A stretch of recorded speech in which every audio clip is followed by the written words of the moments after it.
We are live. Mike, welcome to the Jersey Boys podcast. This is the UFC 225 podcast. How's everything going, Mike? Thanks, Steve. Pleasure to be on board tonight. Everything's going well. Excited for the big UFC 225 this weekend. We've had a few days to do some tape study and get amped for this, so ready to go. How about you? Yeah, I'm ready to go. Let's jump right into this because as we just talked a little bit off air, this is one of the fights that we think is pretty much a toss-up. But I have a lean and I have a play that I like for Draftkings. So it's Mike Santiago and Dan Ige, I believe is how you say his name. Neither guy has a win in the UFC right now. Yes. Santiago has two tough losses. He lost to Zabit, and he lost to Mads Burnell, who he kind of was winning that first round, and then Mads was able to get the best of him, wrestling him, keep putting him up against the cage, dragging him to the ground, a little ground and pound, had a little trouble getting up. Then Ige actually lost to Julio Arce, who had a great showing this past weekend. Jersey guy, trains out of Jersey from, I believe he was born and raised in Colombia and then came over to Jersey. But what's your lean for this one, Mike? I got to be honest. You got two guys priced at Ige priced at 8,300, and Mike Santiago priced at 7,900. This is a tough fight to call. If you look at the opponents as you mentioned previously, both guys have faced tough competition.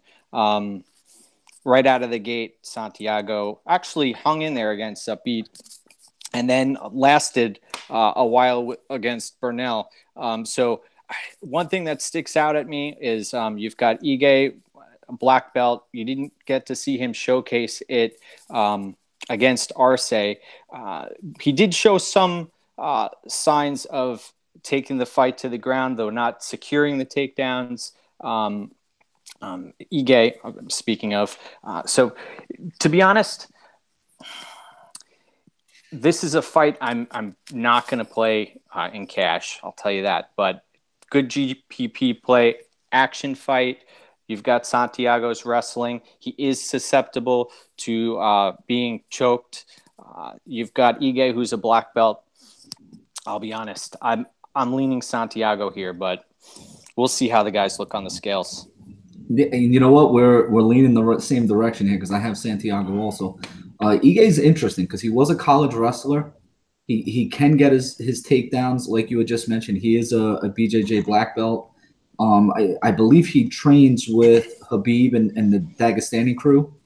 So you would think that maybe that may present a problem to Santiago, especially after watching that Burnell fight, because Burnell did have the best of that fight when it went down to the ground. But I just think Santiago he's tough. I think he can get the best of him on the feet. So I'm going to lean Santiago here, but I do agree with you. I think it's a GPP fight. I think there's just better values in cash. Again, I wouldn't have a problem playing Santiago in cash if the money was right. But for the most part, I'm not looking to target there in cash. But I think both of these guys can be GPP plays. Santiago, I think, could easily get a KO victory here. And Ige, I think, could easily submit him. At some point. He is a BJJ black belt, although we haven't seen it, on this level. Mm-hmm. Yeah, I think this fight will hit the ground at some point. I gave a listen to MMA Junkie in the morning on my commute to work, and they had Dan Ige on yesterday. It was a pretty good interview. Ige was talking about his street fights in Hawaii, and I know he's a tough kid, so he should last longer than he did against Arce. And I tell you what, going into this next fight, if we think that's a GPP fight, I think this has GPP written all over it. But this is Charles Oliveira and Clay Guida. So, in this case, I think Oliveira is going to try to use his BJJ. He's got some nasty BJJ. A couple of the fights that I looked at, I don't even know if Oliveira even threw a punch. He kind of just runs right at your ankles. And he's lost to some really good guys. He lost to Felder last time out. He's lost to Lamas. He's lost to Pettis. Holloway, I think Frankie Edgar was on his list too. So he's been around for a real long time. But he's only 28 years old. That's the amazing thing about it. He's only 28 years old. But he's coming in on short notice. He's coming on short notice also. And he had Felder in some pretty tough spots.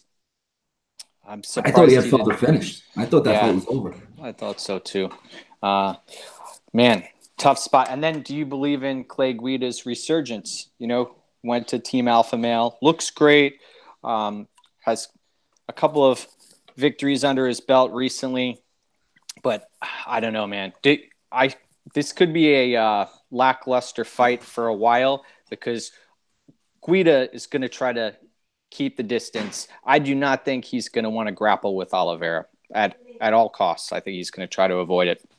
But we'll see. Oliveira, we've seen him get submissions while standing. If it goes to the ground, if he's on his back, he can throw up just about anything. So my lean here is Oliveira. I won't have much of Guida, I'll be honest. Yeah, I agree with that also. We're But agreeing way too much. I hear you, though, about his lack of strikes.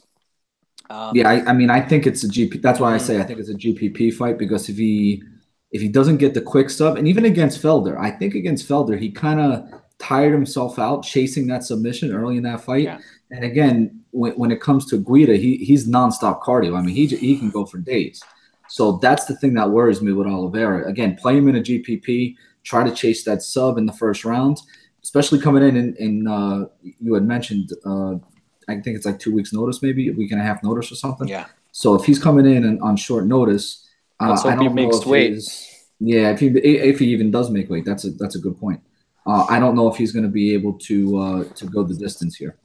But I think he'd lose anyway because I think Guida's going to wind up outstriking him. To be honest with you, We'll find out. Absolutely. All right, next up, Sergio Pettis and Joseph Benavidez. This is getting a lot of play on Twitter. Unfortunately, I know the prices and the line going out here only because everybody on Twitter has been talking about it all week. I've really tried to stay away from that stuff, as I mentioned to you offline all week. But I'm a little surprised about the price. I think this is lined for a guy who hasn't fought in 2 years. I mean, we all know what Joseph Benavidez does. We all know about his BJJ game, his record, but he hasn't fought in 2 years. He had that ACL injury. So what do you think about Pettis and Benavidez here? Oh, man, it's tough. It's tough not to trust Benavidez, but all signs leading up to this fight, you have to question not only his mental state, but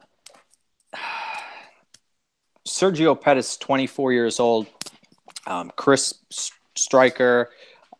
He's hungry. I think he had 4 fights last year. Yes. Man, the red flags for me, Benavidez is 33 years old, fighting at 125 pounds. And he's coming off of the ACL repair, which was, I think, 17 months ago, something like that, maybe even sooner. But the scrambles, the value, look at Pettis is 7,200. He's going to be a hot play in Draftkings as a punt. My guess is both he and Romero are going to have some high ownership. They may not win their fights, but they should put up some points. That's my take on it. But Benavidez, we know who he is. I mean, he's one of the best 125ers in the world. He can hang with just about everybody and make people look silly. But question mark, 2.5 years out. We'll see. Yeah, the 2-year layoff is a big red flag to me. I actually have Pettis on my cash lineup right now. I was going to play him in cash. So I don't think it's much of a hot take at all. I think it's just kind of obvious with all the question marks going against Benavidez. Pettis hasn't looked good on the ground, though. Everyone wants to say he's got that solid technical striking. Yeah, even Moreno was getting the best of him. Almost had that rear naked choke a few times. Yeah, so I don't know about him on the ground, but I'm hoping it stays on the feet. I'm hoping Benavidez doesn't want to really go to the ground because he has had some fights where he does keep it just on the feet. And don't get me wrong, Benavidez is very, very good on the feet, but Pettis will have a 4-inch reach advantage. And like you said, he's younger. He's obviously making improvements, and I think it's kind of obvious that the disadvantage that Pettis is going to have on the ground, he's going to try to keep it on the feet. So again, maybe Benavidez gets the best of it. I'm willing to play it for 7.2K. And for the most part, I think Pettis does a real good job of lasting. So even if there is a round, first or second round, that he just can't get back up, wait to the bell, fight off the hands, Mm-hmm. and then get himself to the next round. At 7.2K, I think you can do a lot worse than that. All right. Let's get to the next one. Moving right along here, Rashad Evans and Anthony Smith. I don't really trust Rashad Evans to do much of anything. Anthony Smith, for all his flaws, I really did like the way that he came out against Thiago Santos. Yeah, very aggressive fighter. Yeah, very aggressive, and I love that. But then when Santos came out and got laid out at UFC Atlantic City, I was in press row for that one. That was kind of shocking to me that David Branch got the best of him so quick there. So it kind of made me worry about Anthony Smith. But then I go back to the Rashad Evans tape that I watched, and he's lost 4 in a row. So tentative. It's so tentative. He doesn't want to get hit. He doesn't want to go to the ground. He wants to kind of clinch up a little bit. Does he want to go? He'll go to the ground, and then it looks like he can't keep the guy in the ground. So I think the sport has kind of passed him by. A lot of times when you hear on podcasts, these guys have a lot of success early in their careers, and they just don't adapt to the new wave of training or whatever it is. So maybe his style is just a style that worked 10 years ago, and with all the new training practices and everything, it's just not working anymore. But that's more or less where I see this fight. What do you think? Well, Rashad, he doesn't throw punches and bunches. He doesn't close the distance like he used to. He can't get takedowns. But again, he's going to try, I would think, against Anthony Smith. That's his path to victory. What shocks me, Rashad Evans, 38 years old.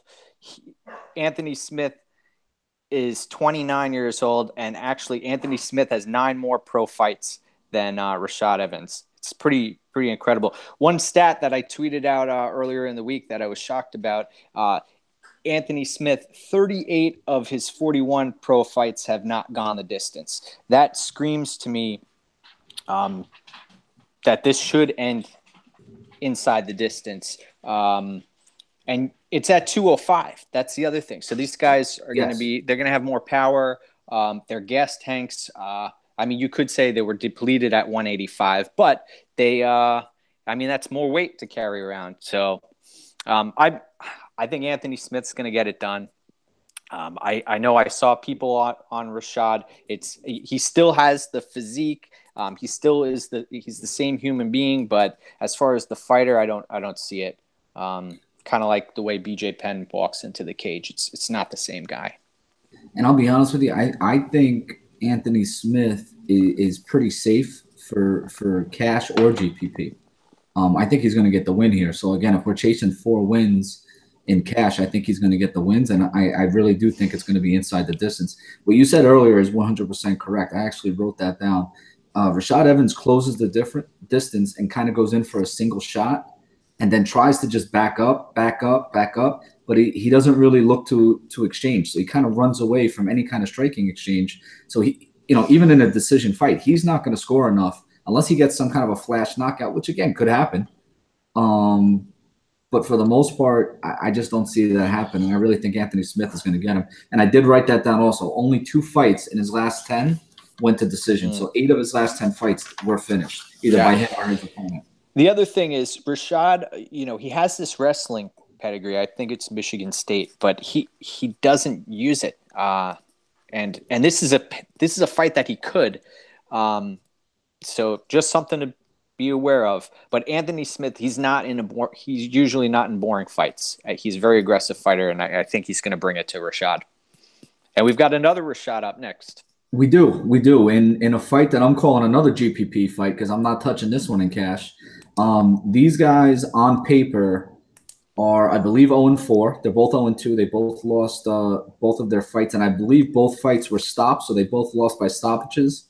De La Roche on his feet. Who was it against? Milstead? I think it was the Milstead fight. He took so much punishment in that fight. I don't know how he did, and he never went down. They stopped the fight. He never went down. Yeah. But it was like a mercy stoppage. Yeah, he was getting destroyed. Again, we haven't thrown out Draftkings prices. We're kind of just talking cash and GPP. Coulter is a decent sized favorite. He's 8.7K, and De La Roche is 7.5K. Again, you could put either one of these guys in a GPP lineup. I kind of like Rashad to win the fight. Only Coulter's because a minus 175 favorite right now. yeah. So I don't know. What do you think? I'm saying GPP fight here. Yeah, well, I watched James Lynch's interviews with both of these fighters, and De La Rocha was mentioning that he's a purple belt and that his path to victory, he had a torn biceps muscle, and that's kept him out for a while. So he was looking to try to take this fight to the ground. When he was fighting Milstead, he tried a bunch of times, wasn't able to secure the takedowns. But I would suspect that that would be a path to victory for him. But these guys want to stand and bank. Coulter, he's going to come out swinging. He's had a full camp. De La Roche is 39 years old. There's the inside the distance, the odds for the fight to not go the distance is minus 420 on this one.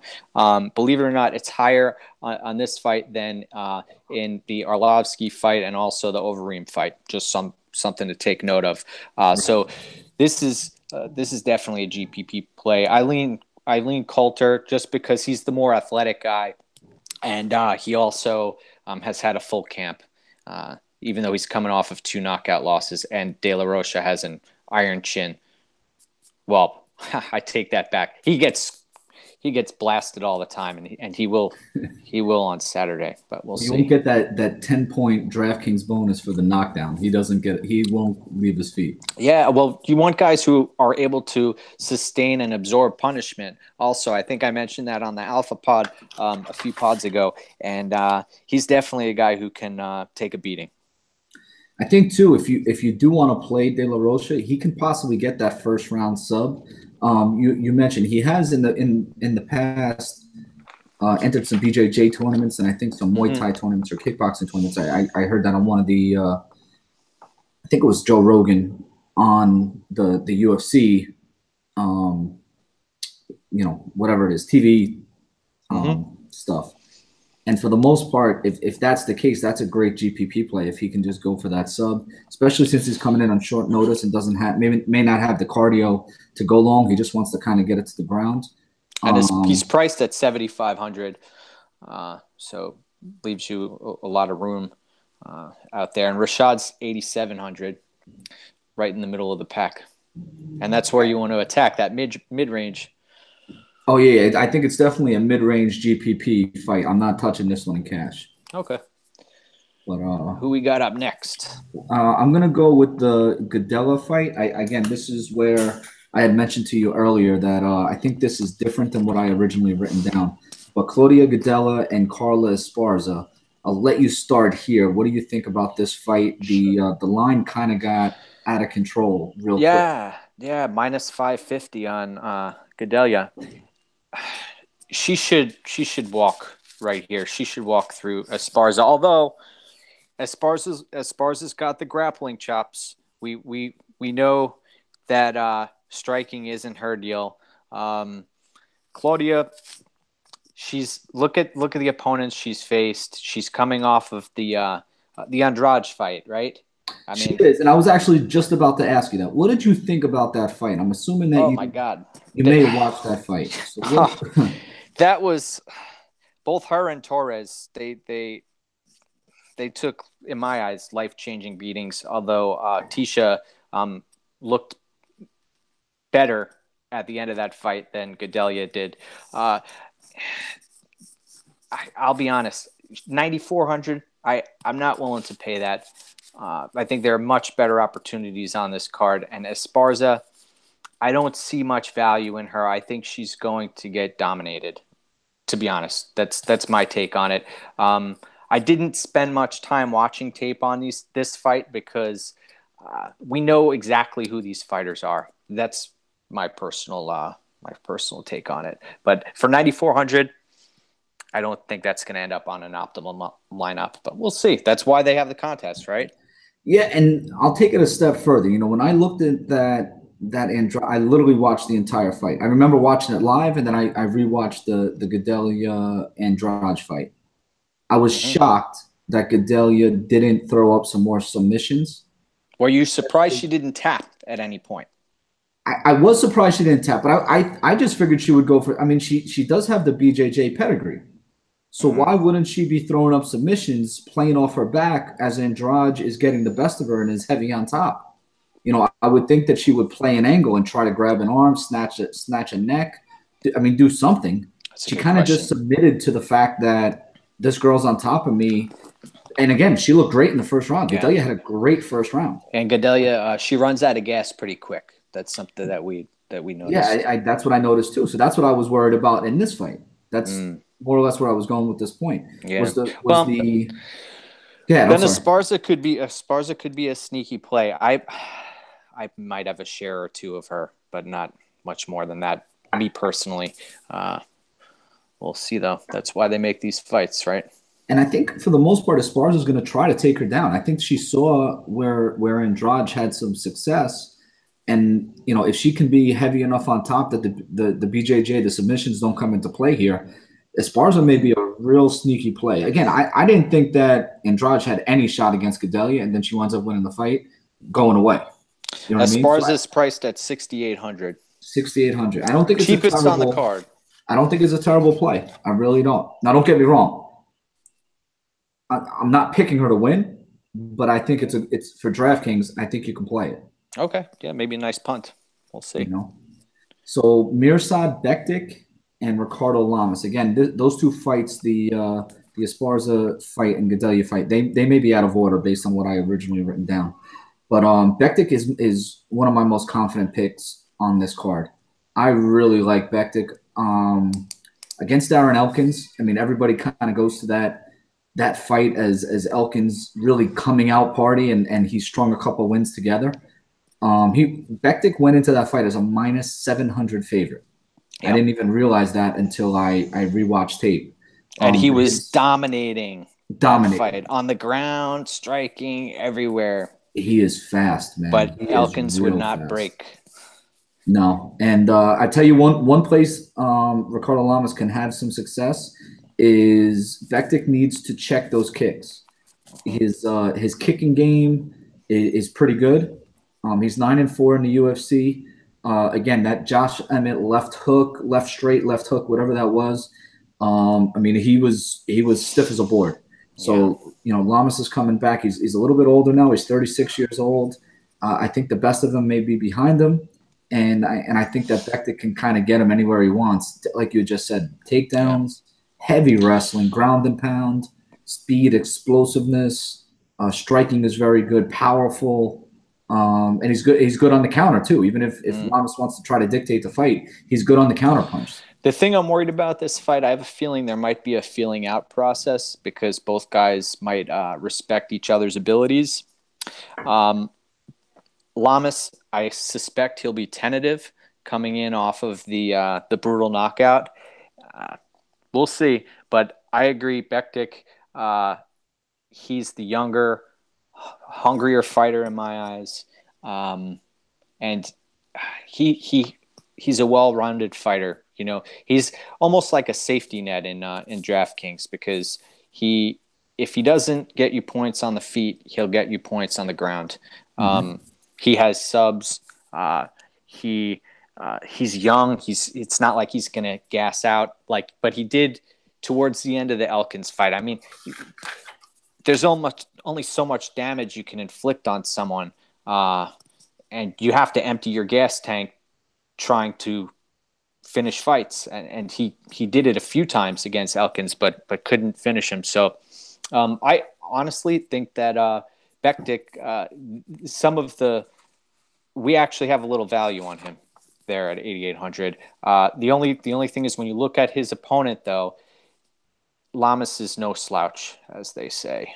So he may hang in the fight for a while, and he's going to be throwing those leg kicks like you mentioned. But again, I think in cash, I really favor Bektic to get that win. So again, if we're going for 4 wins in cash, he does give you some salary relief too if you want to stay away from the 9,000 up range. Real quick question: who do you think is your favorite? Who's your favorite high-priced guy in this range? Have we got to anybody yet that you really like, or should we just keep going and maybe Uh, bring it up later? uh, Tuivasa, I, Okay. he's someone that all he has to do is hit Arlovsky once, uh, and it would be lights out. But that's a dangerous proposition as well, because if we're talking DraftKings here, you want someone who's going to be able to absorb punishment before they get knocked out. Right. Brett Apley and I talked about this when we were talking about the Ngannou Overeem matchup. That Overeem could get hit once, and then that's 90 points, and you know, you for the price that you're paying, you need more than 90 points. Right. But Tuivasa, we've seen what he can do. That the killer instinct that he exhibited against the Coulter. Yeah, with that knee to finish. Oh my God, the knee, and then to just dive into him with the right hand. You can't teach that killer instinct. That was beautiful. So I like Tuivasa at 9,300. Yeah, I actually had How him about in my you? cash Who's line. your? Yeah, Yeah, I no, was gonna ask who's your high I priced like him and I like lock. Bektic. I think those two are my cash game staples, and I think I'm going to play Pettis in Mm, cash. Those are the three guys I'm kind of, again, it's still early in the week. It's only Wednesday, but those are the three guys that I really like for cash right now. yeah. Yoel Romero, I also, and you had mentioned him earlier also. I don't think he's going to win the fight. I think that fight is going to go very much the same way it did the first time. I mean, we'll get to it in a minute, but Yep. but I do like him in cash. I think he's going to score well enough, and I could easily see this going, 4 or 5 rounds, just like he did the first time. It went the distance, Yep. and I think he's going to score plenty. You know what? The next fight that we're about to break down, I would almost guarantee we have the highest ownership on the one guy who's fighting next. Well, Let's I'm see. hoping it's Curtis Blades because we got Yeah. Blades and Overeem. All right, Yes, so sir. I'm assuming it's Curtis Blades, and again, if you're worried about Ricardo Lamas coming back from a brutal knockout, you got to be worried about Overeem coming back from that knockout.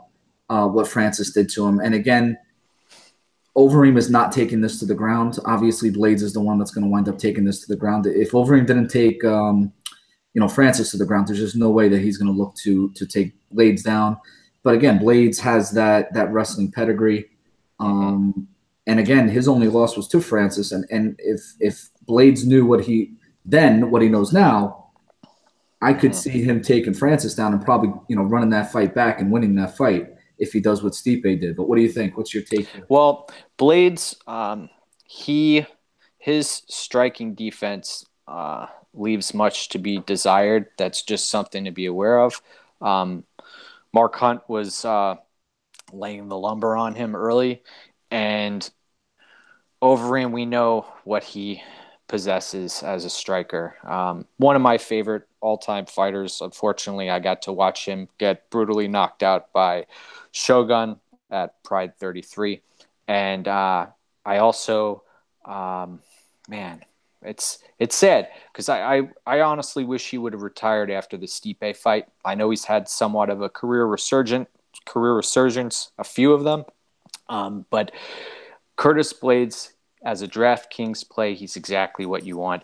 He's going to get takedowns. He's a heavyweight. He's got a great gas tank, and he can take punishment. He's going to get transitions. Overeem used to have the guillotine. He's tried it on Stipe. I don't think that's going to work with Curtis Blades. My only other concern is Curtis Blades starstruck here, because he is going into the octagon against a legend.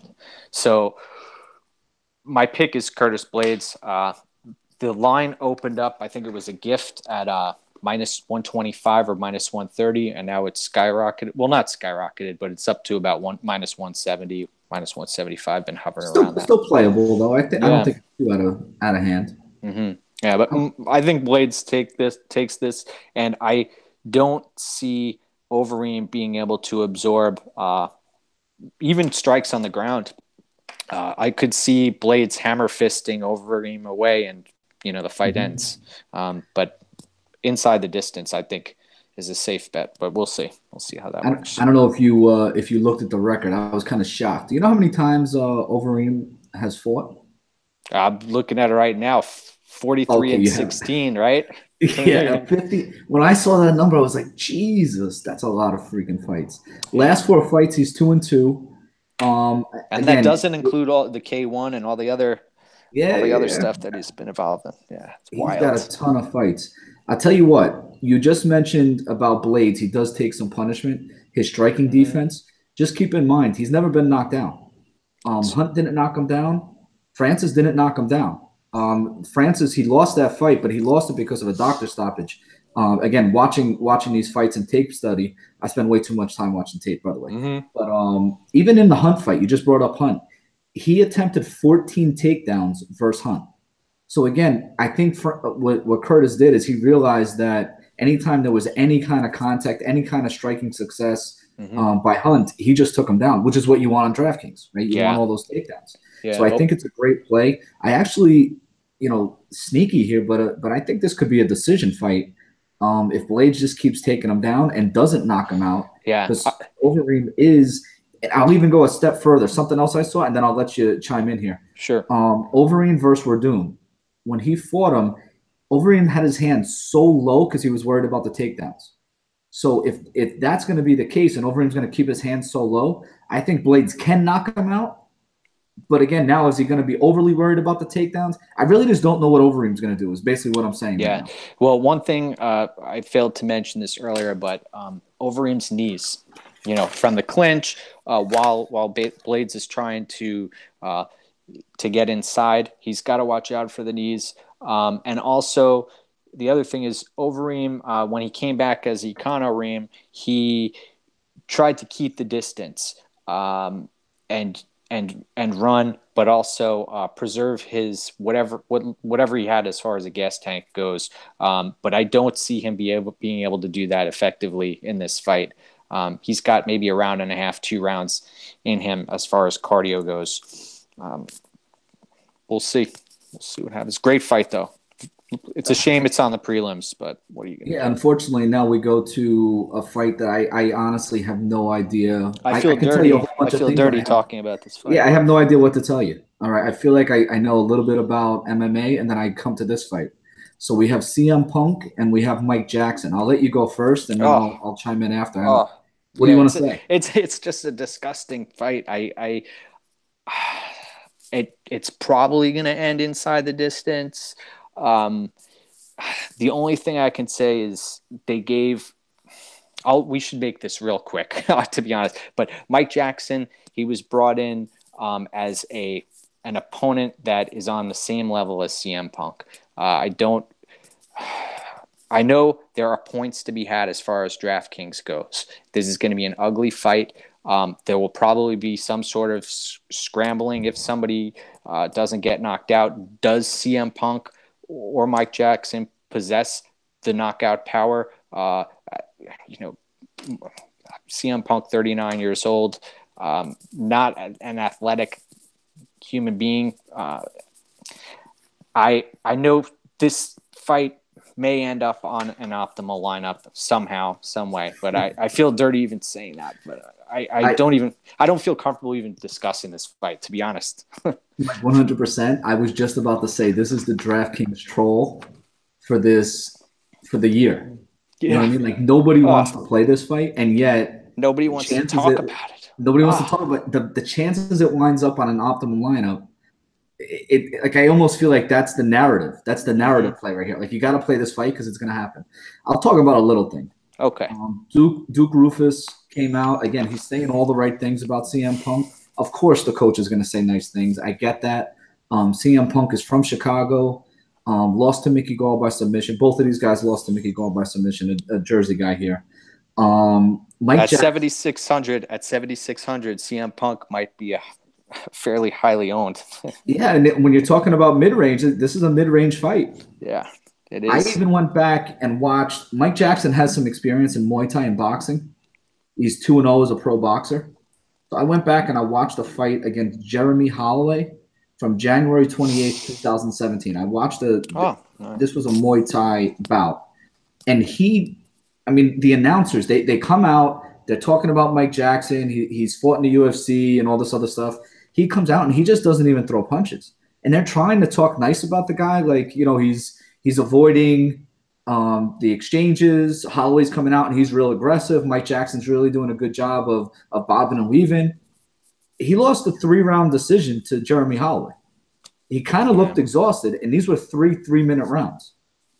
So, I mean, I don't think CM Punk is a bad play here. I mean, as bad as it is, GPP 100%. I'm not touching this in cash. He'll But have the CM crowd Punk behind him. in a GPP, I mean, Mike Jackson, I don't think is going to throw enough based on what I saw. So, yeah, we'll see. are we done? Are we done with Somebody's going to win. Yeah, we can move on. Thank you, Lord have mercy. All right. So you had mentioned Tai Tuivasa before, so I'll throw it right back to you to talk about him here. He's got Andre Orlovsky, and I'll just say two things about Orlovsky real quick. First of all, I was 100% against Junior Albini his last time out. Orlovsky got the win against Albini, and I didn't play Albini last time out when he was a favorite too. Wow. I just don't think he's very good. I know some people do. I just don't think he's very good. And when it comes to Stefan Struve, those are Orlovsky's. If you have a little resurgence here, he won those 2 fights in a row. I don't think Struve is that good. He's big.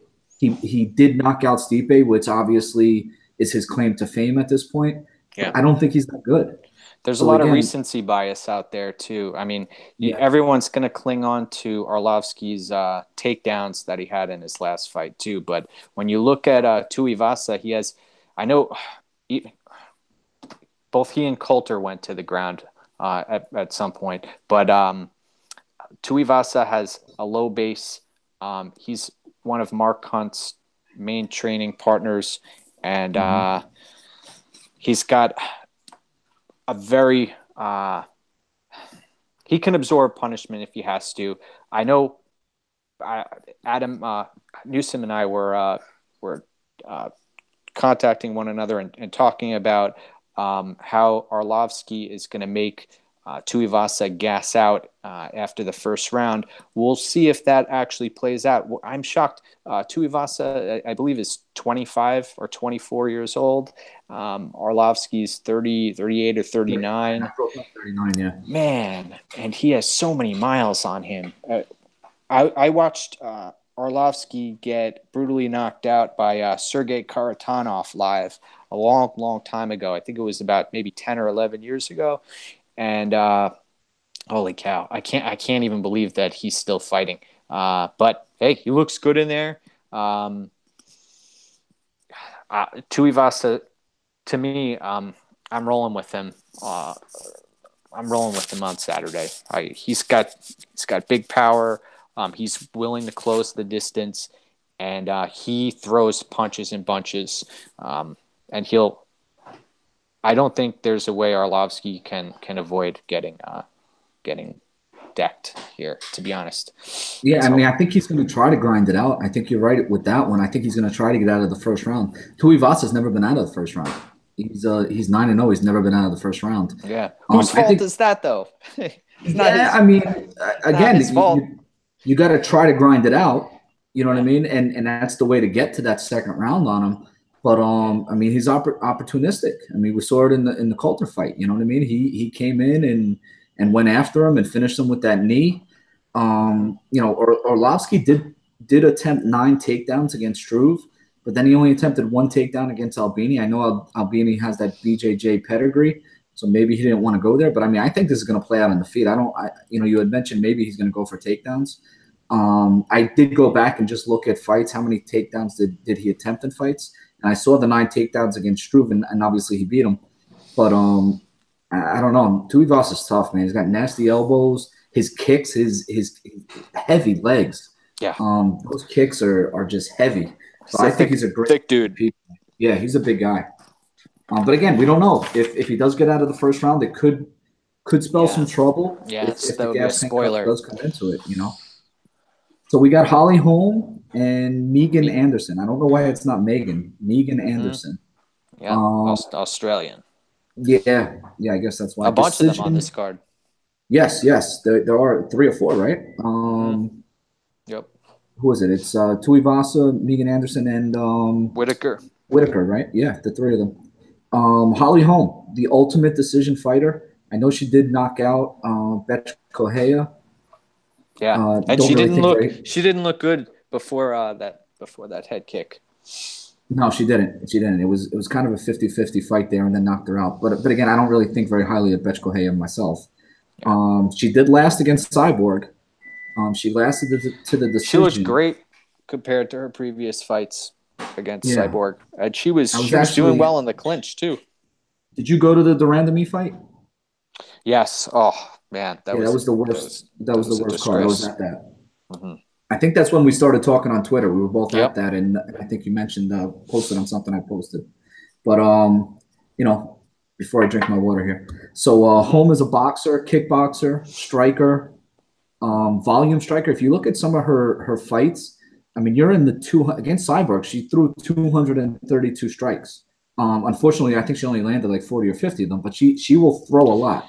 And that was a 5 round Um, fight. that was a 5 round fight too. But I mean, even scaling that down to 3 rounds, you would think she's got to slow down a little bit in the fourth and fifth. You're Yeah. going to get 150, to 170 strikes out of her if this goes 3 rounds. Could it play out strictly on the feet? Could it get to the ground? I think it may favor Anderson if it does get to the ground. But what do you think here? Mm-hmm.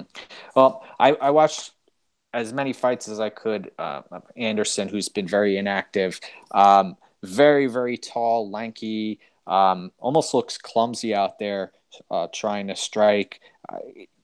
Has lost to Cindy Dandois. I'm not sold on Anderson.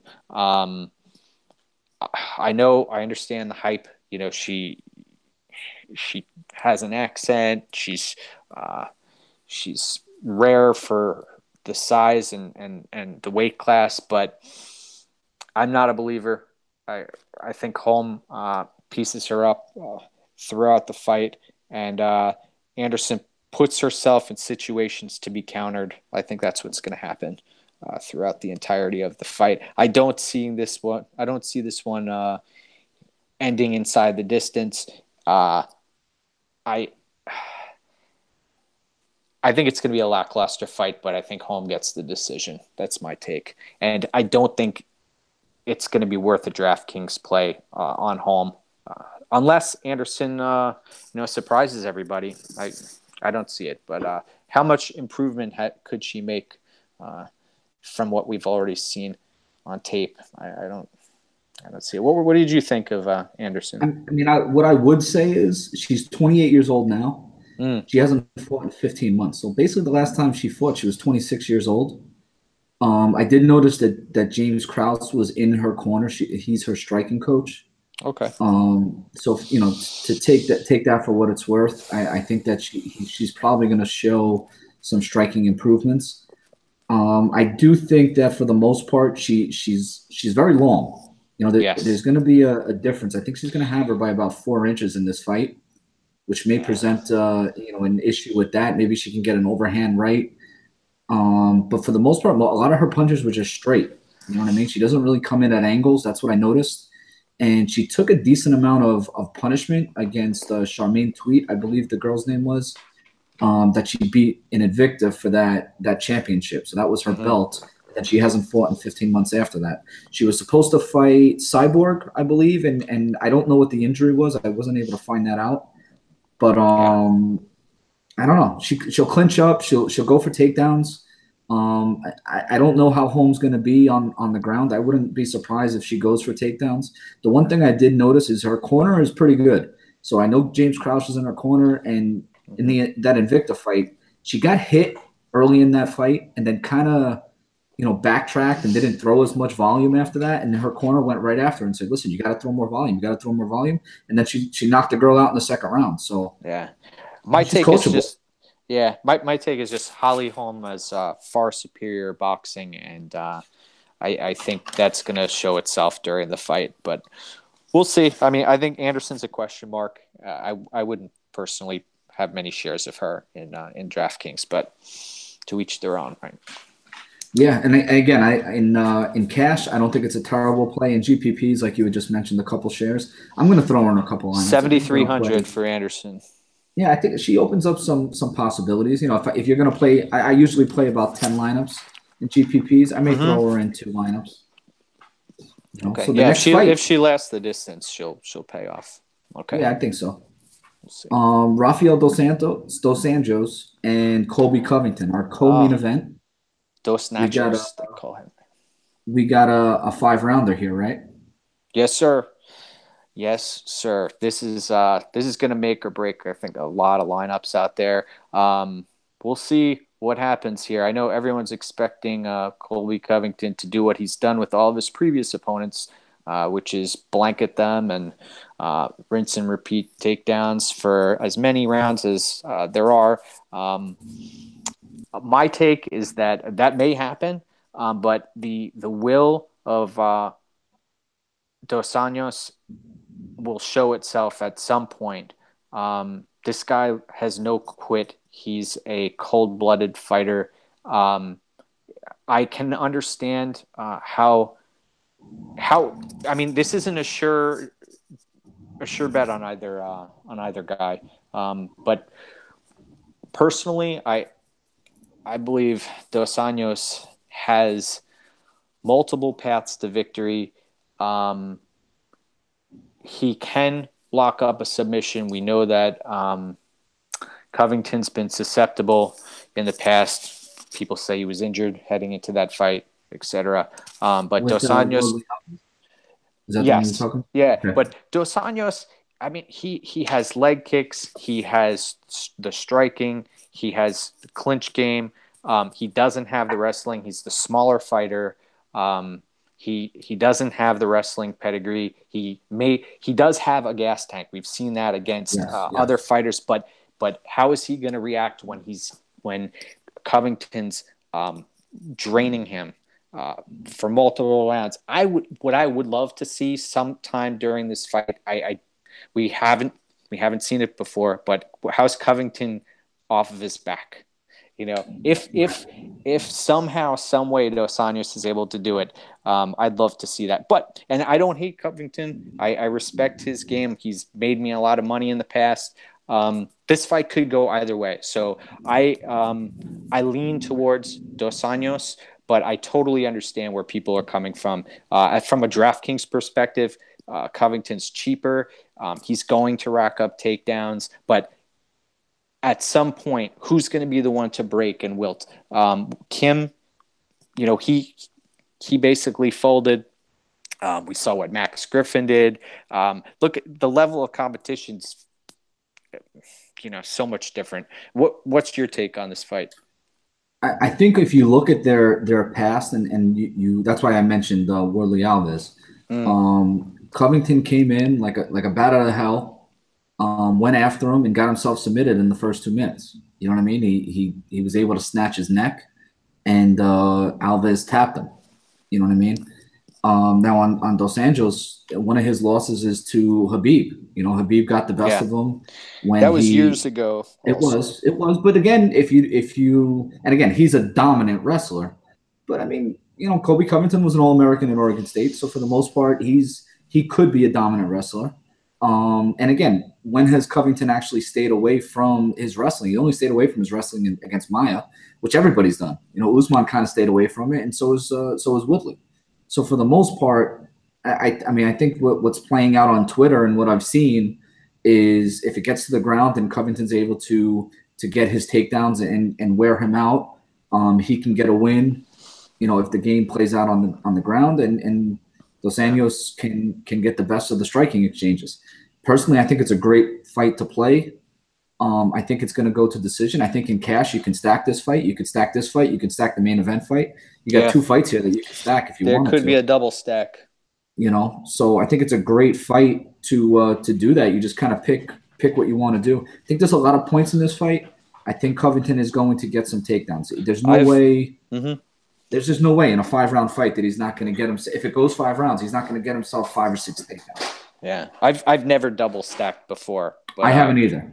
these guys may put up a lot of points, or they might just stifle one another in against the cage in the corner, and Colby might just hold Dos Anjos down, and every time Dos Anjos tries to reverse position. It gets nullified, and Colby's just content draining him against the cage for 4 or 5 minutes. You've got minimal Draftkings points, so just Yeah. something to be aware of. My lean is Dos Anjos, but I understand how MMA Twitter sees Covington as being victorious here. Good fight though. Good Yeah, I fight. think it's a good fight, and I think it's. I don't know. Did you see what it opened up at? I know it's a Oh, pick 'em now. you know what? Yeah, it opened up as Colby Covington plus 150. But here's Okay. the deal. I was looking at Covington by decision, and believe it or not, that's my lean. Either Dos Anjos wins, uh, or Covington wins a decision. But I don't see Dos Anjos getting finished. And Covington by decision was only plus 135. Him to win straight is actually, whoa, we've got some big odds movement here. Covington is now a minus 135 favorite. Wow. All right. That's Oh, I literally that's wrote big. down middle of the day today that it was a pick 'em minus. Yeah, Yeah. that Now was it's 20 more points. 135. Holy cow. Okay. That's Um, went from plus 150 to minus 135 in like the so last 2 days. expect Covington's ownership to skyrocket then, Yeah, based on an odds play. and Okay. and those have not been working out recently. Yeah, I've I noticed don't know that. how you feel. Right? Yeah, I've gone with the odds a few times, but you're right. They've burnt a bunch of people recently. So Covington by decision earlier today was plus 135. Him to win straight is minus 135 right now. Very interesting stuff. Okay, and Dos Anjos is plus 115. Yeah, and I I would, think the most important thing that you just said is definitely when we're talking about percentages, he's going to be a very popular play. So Covington will be in a lot of lineups. So again, maybe you can get some value by just stacking that fight if everybody's going to have Covington anyway, like we had mentioned earlier. Again, if it turns into a wrestling match, you have Covington. If it turns into these guys pushing each other against the cage, it could be low scoring, but you figure a lot of people are going to have Covington with the odds value anyway. yep. Now we You got our know? main event of the evening. Yeah, go ahead. What do you think? I kind of breezed through it before. So what do you think here? Yeah. Man, I agree with you. We'll probably see a repeat performance. Whitaker was out sick, had the knee injury, also had his staph infection, and add on to that chicken pox. So he's been out for a while. Romero went through that horrific weight cut when he fought Rockhold, came in overweight even after the second attempt, and then blitzed our boy Luke Rockhold, and now is fighting for the interim belt. Romero, to me, is a superhuman individual. I think he's going to last a while in this fight. At 7,100, I will probably have. He'll probably be my punt, but we'll see how that goes. I think this fight is a little bit closer than the odds suggest, though. Right now, we have Robert Whitaker at minus 225 and Yoel Romero at plus 185. According to DraftKings, Robert Whitaker is 9,100. It's a 5-round fight. These guys are probably, well, we know Whitaker's going to be throwing much more strikes. I was shocked at Romero's lack of output, but he when he throws, he doesn't waste energy. I'll say that. Well, he does waste energy when he goes for takedowns, but as far as Right. striking, he chooses his strikes wisely. What's Now, your have you? take on this main event? No, I mean I agree with everything you've said, and for the most part, I'm on record already saying I think it's going to go very much the way it did the first time. Have you seen the percentages of in these rematch fights, the guy who wins the first fight, I believe it's like 90% wins the second fight. Wow, that's incredible. I was unaware of that. Yeah, I believe it's either like 80 or 90% of the time. And again, when you're talking about a fight, I believe Romero is 40, 41 years old, Yes. Yeah, right? 40, Um, 41 in March. I think he turned 41. and again, Wild. in that Rockhold fight, he did come in overweight. It was short notice. I'm not sure if it was like 2 or 3 weeks, whatever it was. Yeah, I think it was like 4 or Was it 6. was it longer Yeah, than that? Okay, so it he was a did little bit come in. longer. Yeah. Yeah, but I think for the most part, he knows that's an issue. He was on what was he on? Not the Ariel Helwani show. He was on the other show, but with Matt Serra. He was on the show, the UFC Unfiltered show, Hmm. and he said he only had about 10 pounds to lose. I believe that was on Monday. So he had 10 pounds to lose. He was within striking range. He said that's the best he's done. So again, has he drained himself already to get to that point? Yeah. Going through the rest of the week now, only having to lose 10 pounds. He's obviously trying to change things up. He sounds like a great guy. He loves everybody. Him and Matt Serra were going back and forth. They were having this loves fest on UFC Unfiltered. Great guy. I actually interviewed him over at UFC 223 when I did media coverage there. Real nice guy, super down to earth. Would Hmm. love to see him win this fight, but I also love Whitaker. I think he's super down to earth. Just two good guys fighting here, and I just 100%. don't see this. I don't see it coming out a different way. One of the That things that first, I mhm. noticed. Go ahead. I'm sorry. I Go was ahead. going to say that first fight was such a war. But Yeah, continue. Yeah, you were about to say something. I, That first fight was such a war. I just was very impressed with Whitaker in that first fight. It seemed like he was prepared for everything that came at him. Like he Yeah. knew that Romero can get you with those knees. He was prepared for the knee. He Hmm. knew that Romero is obviously going to go in and try to get those takedowns. His hand placement, Yeah. fighting his hands against the cage. He got out of the tough situations It very was a quickly. it was a perfect execution of his game plan, similar to me to the Dillashaw Barao fight the first time they fought. It was incredible. One thing I forgot to mention, Romero, when he had that horrific weight cut against Rockhold, it didn't seem to affect him when he got into the cage. He still went out there and won. Um, Man, I just think this is going to be a much closer fight than most people are suggesting. Uh, I don't know how Romero lasts 5 rounds time and time again. Um, Close fight, but I think Whitaker will take it again also. And as far as the DraftKings prices go, Whitaker, there's a lot of potential there to put up points. And who Right. knows? Romero, age might show itself on Saturday, and then then what happens? He could get knocked out early. We know Whitaker can pull it off, and I also the question mark with Whitaker's health.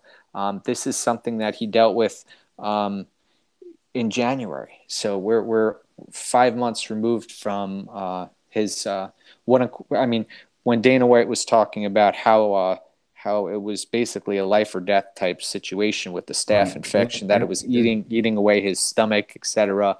But you know, who knows what to believe as far as Well, that concerned. But and a he torn got ACL, medically cleared too. He got medically cleared. What were you but going to say? he's coming off a torn ACL also. Didn't he tear his ACL again in that first I know Romero he fight, or had was it a some knee. strained ACL? I believe he had a knee procedure, but I don't know what the details were of the procedure. Yeah, Well, he definitely was hurt. I mean, if you go yeah. back and watch the film, Whitaker He got definitely was injured in that hurt. first round. Yeah, yeah. Romero caught him right on that knee, and after that, he actually, I believe it was the fourth round, backed out of an exchange, and the knee almost gave out on him. Actually, in the fourth Hmm. round, it actually buckled on him. Yeah, So, and you want fighters who are going to fight for your money. oh yeah, Whitaker exemplifies that to a T. He'll go out on his shield, but he also will fight for his life. And Romero is the same way. He's not going to fold up. When he fought Brunson, I was impressed with that back in a few years ago. It showed me a lot about his character as well. And also, I went back and watched the Romero Machida fight. Holy crap! Forgot about just his ability to smash people. But he's getting up there in age. Whitaker's so evasive with his striking defense and also his scrambles and his work, his takedown defense is incredible. So great fight. Looking forward to it, especially from a DraftKings perspective. A lot of money to be made over the weekend. What tournament I saw besides the uppercut that offers 25K to first. You also have the leg sweep, which is a $44 entry, and that yes. that offers 5K to first. I'm looking forward to getting into that one as well. Yeah, let me just mention my partner, and then I will go over some of these DraftKings plays. So, Sure. my partner, just to let everybody know, is betmma.tips, one-stop shop for betting on MMA. You can follow other users' picks, make your own picks, sell your picks, get VIP status. They have a bunch of great statistics on the site there if you're interested in that. But yeah, I actually wrote down. There's actually a big qualifier. They started a new qualifier tournament this week. I don't know if you saw that. So I some of the did. DraftKings tournaments I just wrote down. The uppercut is a $10 entry. The sprawl is a $4 entry. Leg sweep, the triangle special. Those are all big time tournaments. And then there's 5 qualifier events at different price points. You get the $5 price point all the way up to the $100 price point. Do you know what the qualifier tournament is? Did you look into any details on that? I noticed it, but I didn't look into details. Yeah, I think it's a 50K payout, I believe. I haven't looked into the details, to be Live honest. final, not a live final. I am unaware. I got to do my Yeah. homework. I would love to look into that. I would love to go to Vegas. I'm actually trying to go to International Fight Week in Vegas, but I don't Nice. know if it's going to work out. I don't think it's going to work out. I can get the media credentials, but I don't think it's going to work out with. I got a 5-month-old at home, so my wife's going to kill me. Yep, But Mike, I tough. appreciate it. Anybody you want to shout out or anybody you partner up with? Oh, I'm just my own man right now. At Mike's MMA picks. I'm on Capertech and also betmma.tips as well. Thank you, Steve, for having me on tonight. I appreciate it. Love mixed martial arts and very passionate about this. I pour my heart and soul into every card, and I look forward to the DraftKings plays this weekend. I really appreciate you having me on. Yeah, hopefully next pay-per-view event, maybe come on again if you want. Whenever it is, it's always opportunity is always open for you. So I Also, one appreciate quick it. thing, Yeah, I good. just wanted to shout out to everybody who produces content out there. I know it's a lot of work to get it out, and I respect everybody in the game who does that. Thank you for doing that for all of us. Perfect. And Mike, thanks for coming on tonight. Thank you.